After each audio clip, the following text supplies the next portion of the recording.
Well, Guardians. We've got to talk about it, haven't we? We've got to and talk you know about what? it. You know what? It's been over a week as well since that film's been out. I thought you were going to say since we saw it.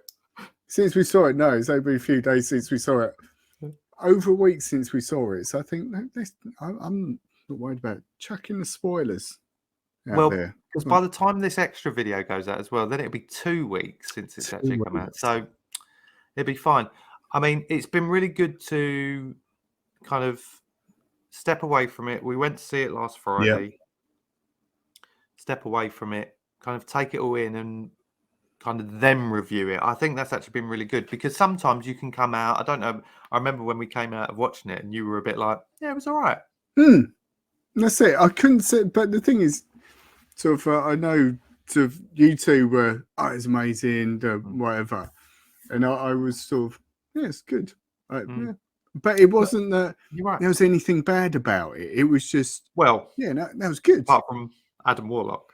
Adam Warlock, rubbish. Didn't need to be in that film at all. Like, I don't think he added anything to that film.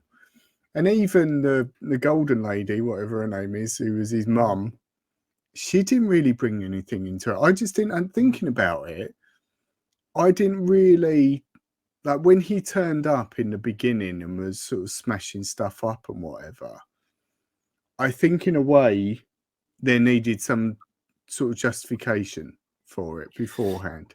But I know the whole point of the scene, it was a bit of a surprise to them, but it was, but that was obviously the post-credit from Guardians 2.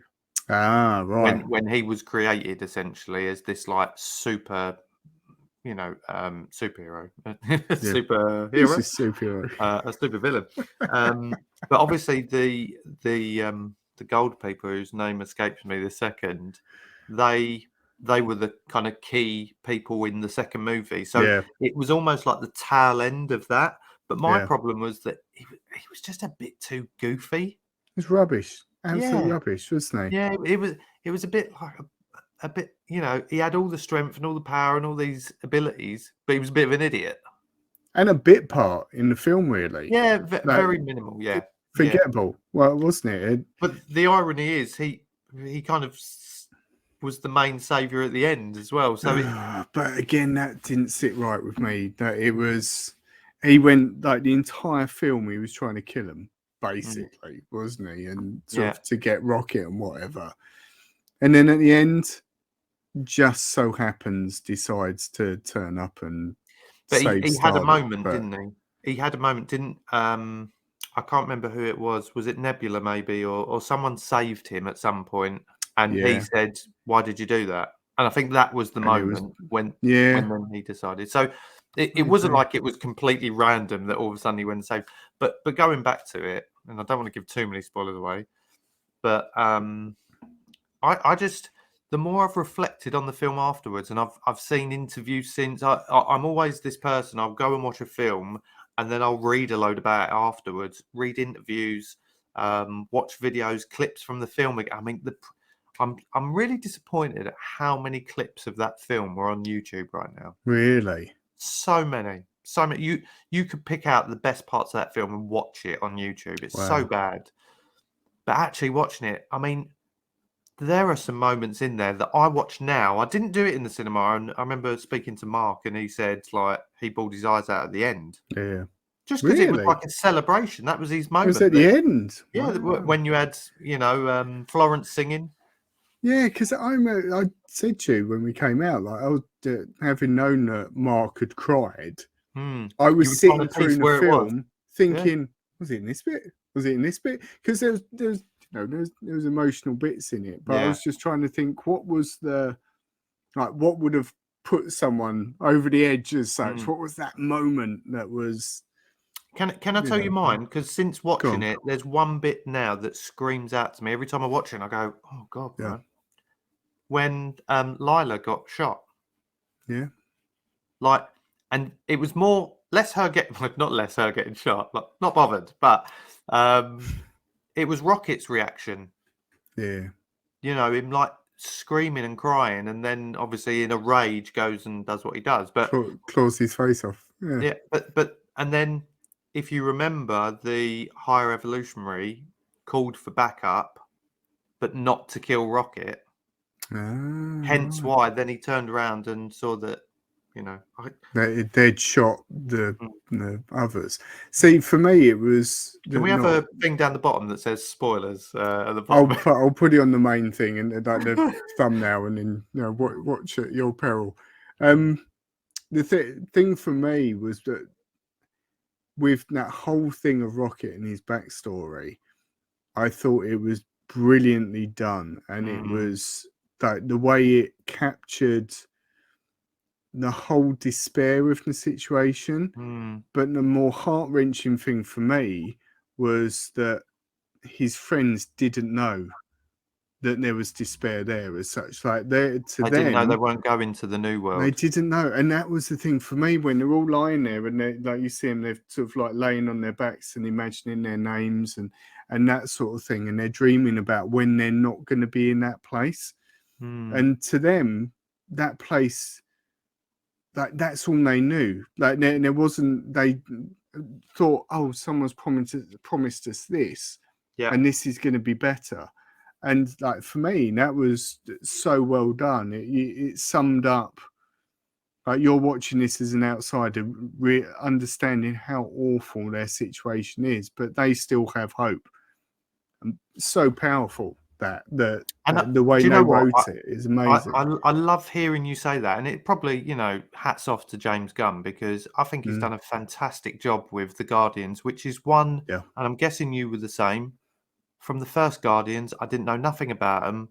No. I didn't really have much care for them at the start, but they've probably grown to be one of my favourite kind of blocks of the MCU. And I think that's a credit to him and what he's done. Where it goes from here after the credit scenes and things like that, who knows?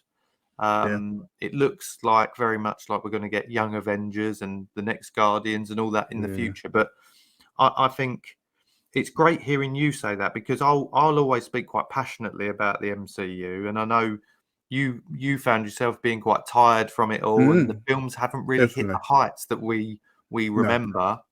But this one for me, Mark said to me today, I think he commented on our review that we done, which is a kind of joint, decision on the star rating. He said not 4, not 5, and I said no, because it wasn't perfect. It wasn't perfect, but it was bloody good. Do you know what I mean? It was really good.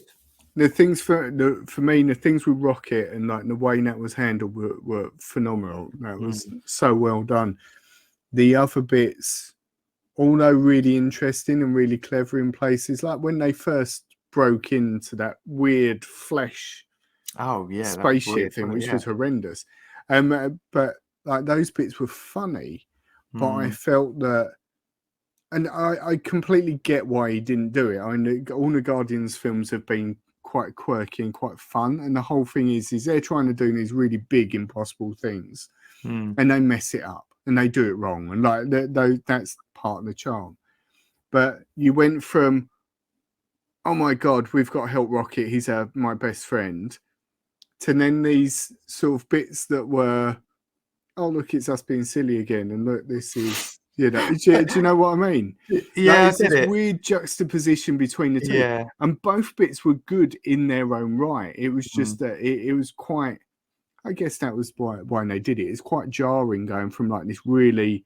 It's mixed emotions, isn't it? Tender moment to then Drax being an idiot. Like there was those, and I love Drax in every film. I love Drax and like the relationship he has with Mantis, and like the way he just comes out with these awful statements without.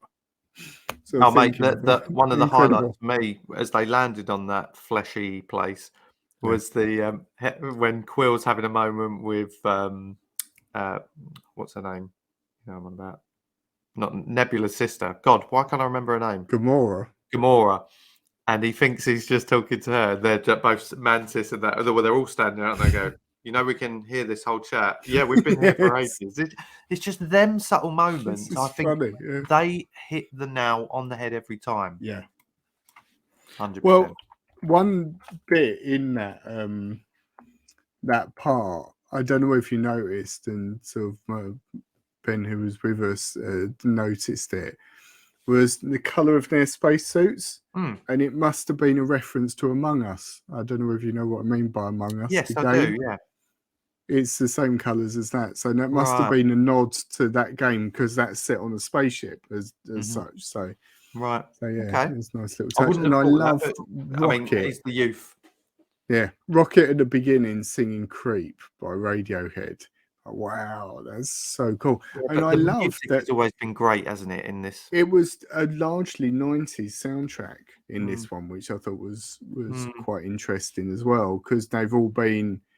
Oh, I've got the soundtracks of the first two, and they're all sort of 70s and 80s sort of stuff, isn't it? So, But isn't yeah, it great to see? Because it all started with obviously Star-Lord being, from Earth. He's the one who's got the cassette tape, so he listens to all the old yeah, music. And then to actually go now to the bookend of this trilogy and have Rocket being the one listening to the music, which he wouldn't have been familiar with, from the early sort yeah, of they've influenced it. film. And I don't know if you noticed, they listened to what he was listening on, and was a Microsoft Zune, which I don't know if you know what a Zune is. No. It was when just after the iPod came out, to try and catch up on that market, Microsoft released a thing called Zune, and that was their sort of music service and stuff. So it's like their own brand iPod. And coincidentally, on Reddit, I follow a group of sort of Zune fans. I've never committed to buying one, but I just find that sort of like old tech interesting, and that. Hmm. As a result of the film, and someone posted on the Reddit today, people are trying to sell Nazoons on eBay for ridiculous money.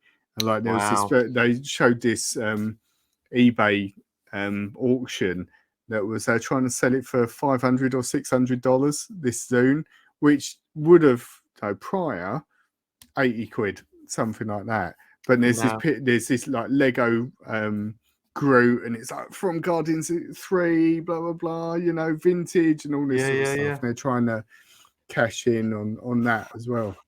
Funny, isn't it? Dear. Do Microsoft own Zoom? Zune, No, I'm Zune. saying, do they own Zoom? Oh, Zoom? No, it's Oh, a Chinese I company. thought they were just jumping off the back of one name. Think, That's, what else can we do with it? yeah, that sounds the same. We'll use that name. Well, going to see Guardians was the first time you and I have seen each other in the flesh since, but actually in person, since you got back from down under. Yeah. And since then, I actually heard it on the news on TalkSport the other day, and then kind of researched a bit further afterwards. Someone involved. I've got the article here. It was in the Independent, but basically, it caught my ear because obviously you've just got back from Australia. How long was your flight there? 22 hours over Including 2 a flights. stop off. No, that's not including the stop off. It was 7 hours, and then actually it's probably a little bit less. It was let's say 7 or 8 hours to Dubai, and then another 14 from Dubai to Brisbane. Well, this person who is in the CAA, which is the Civil Aviation Authority, has claimed that in the next 10 years, travellers will be able to fly from London to Sydney in less than 2 hours. Amazing, isn't it? It blows my mind a little bit. And he was explaining, and rather than me reading it off of the article, just to put this into context, what he was saying was that with these kind of spaceship jets, planes, they won't go into space, but they'll be basically on the edge of the Earth, essentially. Yeah. The bit kind of just in between, so you can't.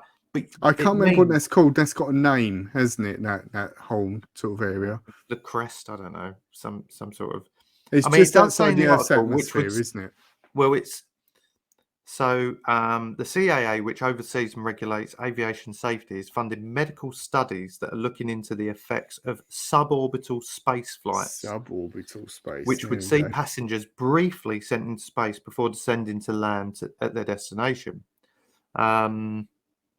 It means that, as I say, journeys will last a fraction of the time. Flight times, which are usually around 22 hours to Australia, they'll be around 2 hours, which is mental. 2 hours, just crazy. And they think this will be happening by the time we get to Australian flag carrier Qantas announced plans to slash this with new direct flights between the two cities from 2025. Although which is 19 hours, I think they said with exactly, that, wasn't it? Exactly. But what they're looking into is the G-force. And what they're saying is most kind of, you and I would probably be fine. It's probably more to do with the elderly that would struggle with impact on their bodies. But doesn't that just blow your mind a little bit? It does blow my mind. I'd be well up for that, because I'll be honest, I don't mind being on a plane, but being on a plane for that duration of time is tedious. Like that is the only way I can describe it. You're in this tin box. You can't do anything. Can't do anything, exactly. There's no matter how many films you've got access to or whatever. Ultimately, you're just stuck in this seat for, that 14-hour stretch of it is awful. Was it a more? I've flown to Dubai before, and that was a really nice flight. The seats were a nicer quality. Like, just everything was a bit more comfortable. Was the same to Australia? Yeah, I flew with Emirates. It was very nice. It was fine. Yeah, but it was, as much as it's fine, it's still you're sat on your backside for 22 hours. Sat on your bum, exactly, not doing anything, and it's just boring. It's one of those things, you try and sleep as much as you can and to kill the time, but really you just don't want to do it. So, and not to bring it up again, especially if you got to watch Jerry Maguire during some of that as well. Well, exactly. And they made it twice as long, if I'm honest. The downside in the article is, it says, however, they come at a cost. Travellers are currently looking at having to pay more than $350,000 per seat. You can keep that, if I'm honest. If it comes down to a normal flight, great. Let's do it. And the thought of that, like, for me, on that, imagine going into space briefly. Like, how cool does that make your trip too? You're sort of up there for, even no matter how brief. Yeah, just to see something as incredible as that. Yeah, but sadly, and how quick. Like, if you go into Sydney, which is literally the other side of the world if you live in the UK, imagine how quick you could get to other countries. Yeah. It takes you 7 hours to get to New York, let's say. It's probably 5 to 7 hours, isn't it? How quickly would that be? 20 minutes? Like, it's just wild, isn't it? Probably about as long as I'm on the dunny for, to be fair.